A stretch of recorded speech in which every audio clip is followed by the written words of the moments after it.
Luke 12:47 says, "And that servant, which knew his Lord's will, and prepared not himself, neither did according to his will, shall be beaten with many stripes." What's wrong with drinking wine if Jesus made it for someone's wedding? My innocent question from all of 8 years on this planet came from having just received family instruction that wine and beer were forbidden substances in our Christian home. "It's not the same kind of wine. Jesus made it without alcohol," answered my ardent biblical father.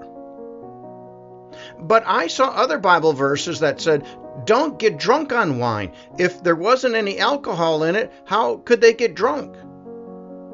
8 years old and confidently on my way to winning this debate, Bart Simpson had nothing on me.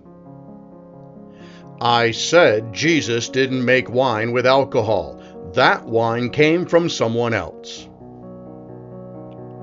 With a serious, deep tone, closely resembling, "Ask me again, I dare you to call me a liar," reminiscent of the dead-eye Richard Nixon's "I am not a crook," this was my dad's answer.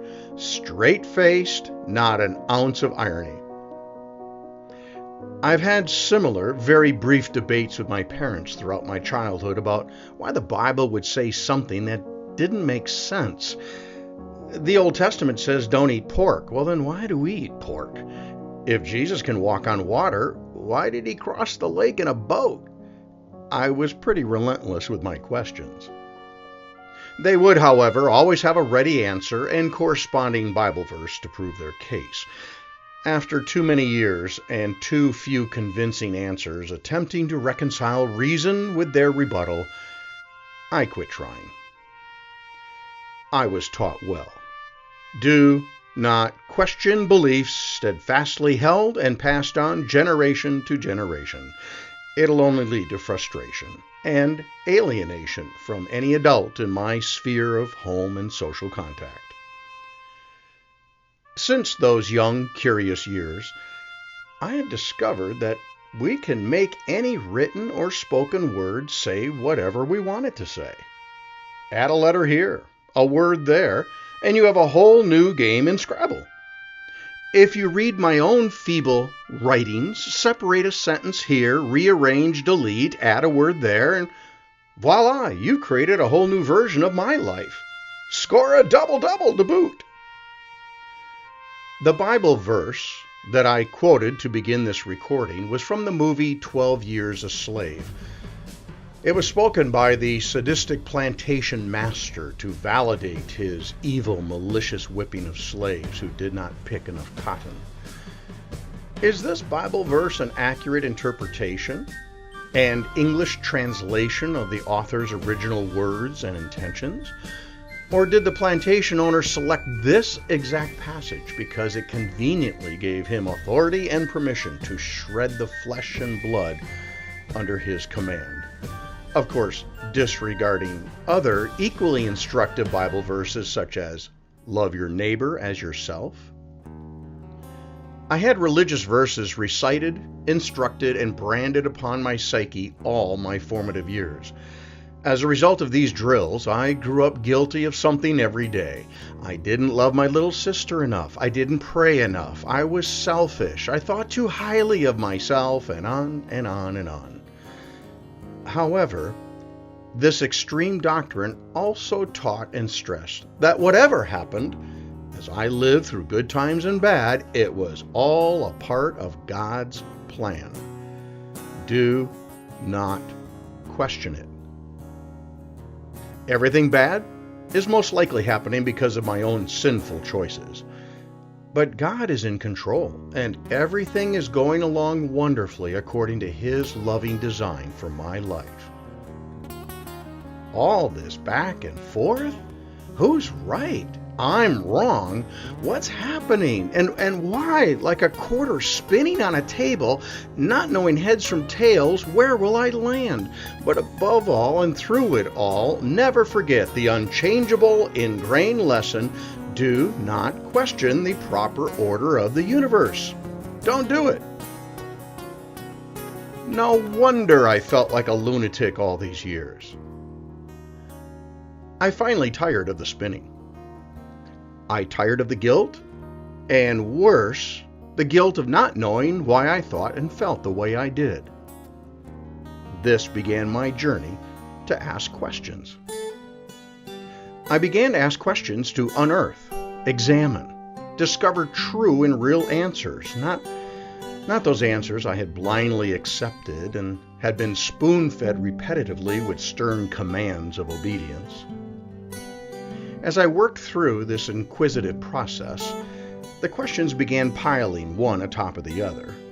They became a drift, rising higher and higher with each pass of the wind, rolling one onto another and another. One question produced a dozen different answers, spawning 25 more questions. Its effects were dizzying. Every question I had previously asked had a rationalized retort, rationalized toward a specific belief system, not unlike a predetermined answer intercepting a question before it's ever asked. I soon discovered there were lots of other answers, a multitude of options, some that did not include a vast, complex, indecipherable code, but concluded with simply, "It is what it is." I didn't understand why, in my past, there had been such contempt for intellectual reasoning, for science, for factual expertise in everything from geopolitics to economics, and including religion.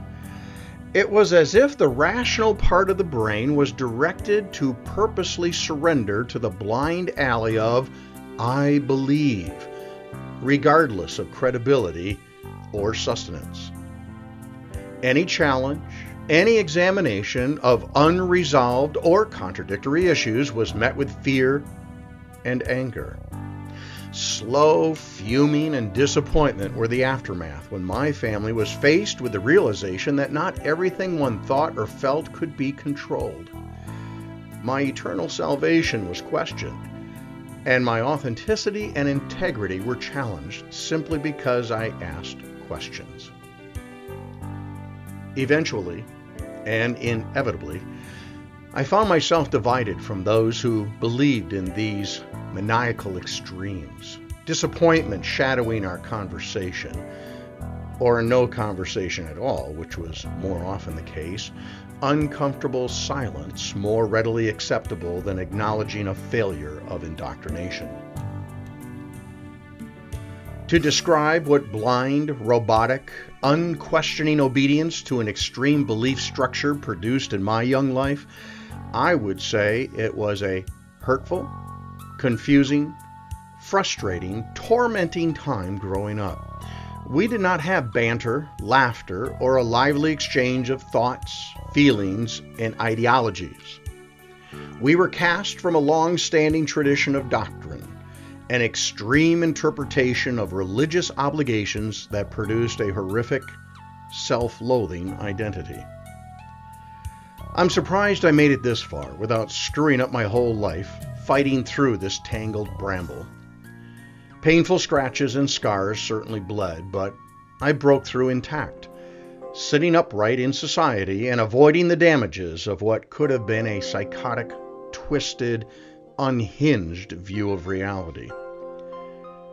In my life today, questions are asked, and answers are examined.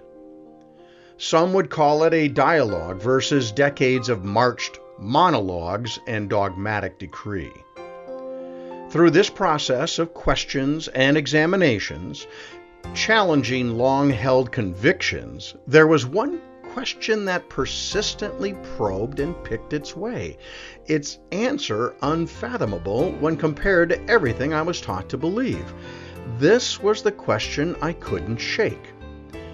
Why am I a better husband, I think a better father, and a better human being as a non-religious person than when I supposedly had the all-powerful great God of the universe on my side with all the answers?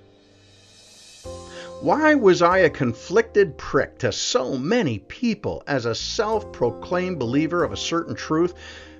But today I'm at peace as a loving, caring, joyful human being, absent the aforementioned conviction of universal enlightenment. That answer has yet to be revealed. I was told for years this would not be possible.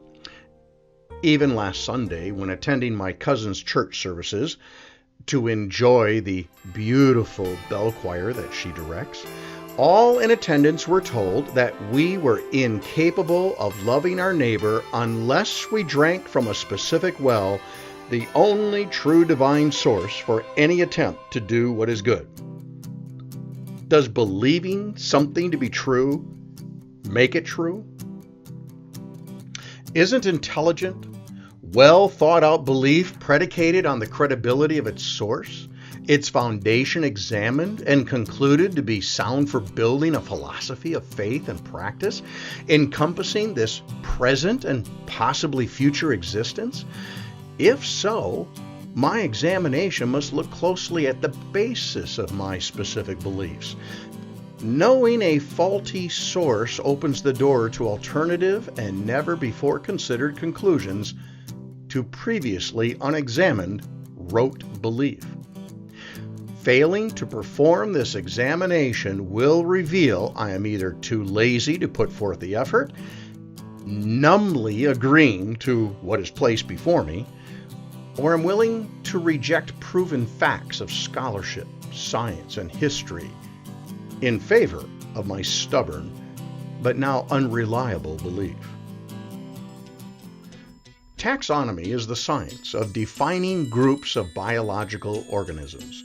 It's how we describe the difference and classify the categories we call a brown bear from a house cat, from a whale, from Homo sapiens.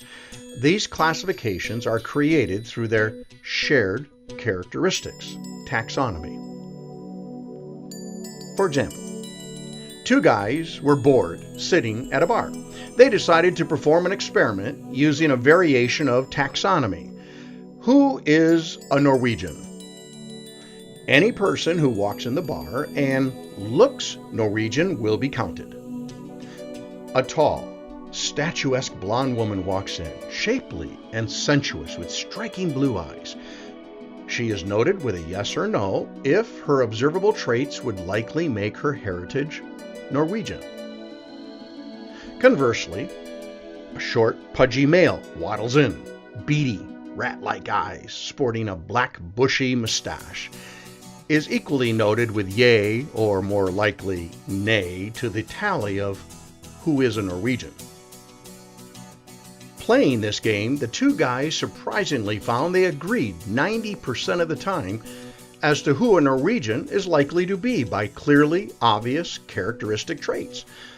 The problem is their observations were a bunch of worthless opinions with no bearing on objective reality. That is, their observations had nothing to do with whether the person was in fact Norwegian. The danger of taxonomy is, if you're not careful, you could wind up layering your own subjective perceptions, such as a tall, blonde, blue-eyed person is Norwegian, over the evidence of true fact. She was actually born in Racine, Wisconsin, from German descent, and you could mistake it all for truth. Belief holds this same danger. Too often I have accepted a belief as true simply through my instruction of who is a true believer and what beliefs were schooled as good and real. The idea that a belief could lack credibility was incredible, no matter the improbability of its source. Belief is certainly integral and beneficial to every aspect of our lives. For example, I believe my car will start. I believe my wife loves me. I will be paid for the work I do, and I believe the store will be open when I go there. But continued belief in a specific tenet after learning the credibility of its source is destroyed My car battery is dead. My wife just left me. The check never arrives, and the store is closed every time I go there.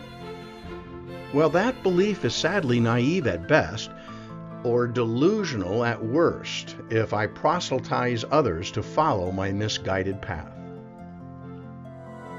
In 1997, Marshall Applewhite believed he was a divine messenger who told his followers their bodies were containers for their souls, which would be placed into new bodies with their ascent into an extraterrestrial spaceship. His belief and the subsequent belief of those who followed resulted in 39 deaths, the largest mass suicide in the United States. Ironically, the language of his Heaven's Gate Church reverberated with Christian eschatology and a blend of New Age slang.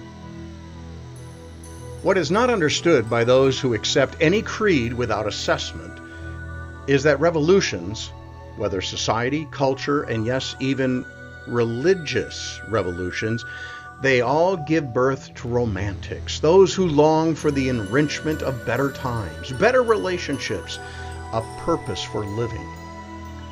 Romanticism can shift, slide, even transform into deeper fanaticism, initiating a vicious cycle, setting aside more and more factual reality in favor of an irrational, unsustainable, reduced peripheral vision. The focus is laser sharp toward a perceived true belief.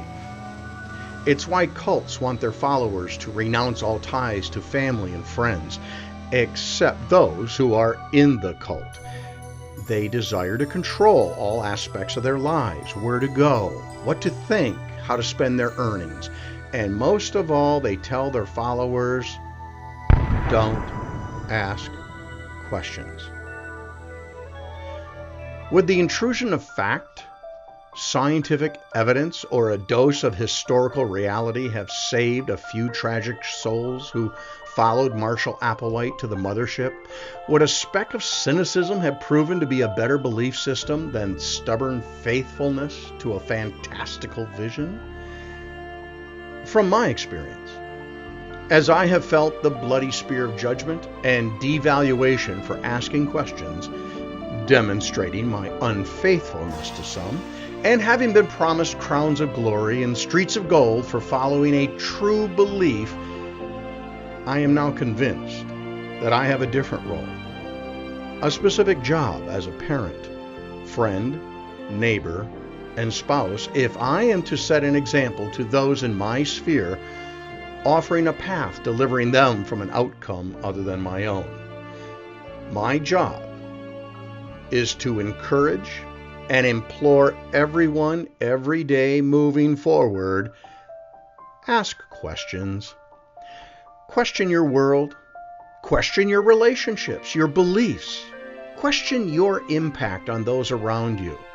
You can even question your confusion, your frustration, despair. Ask about them. Examine them.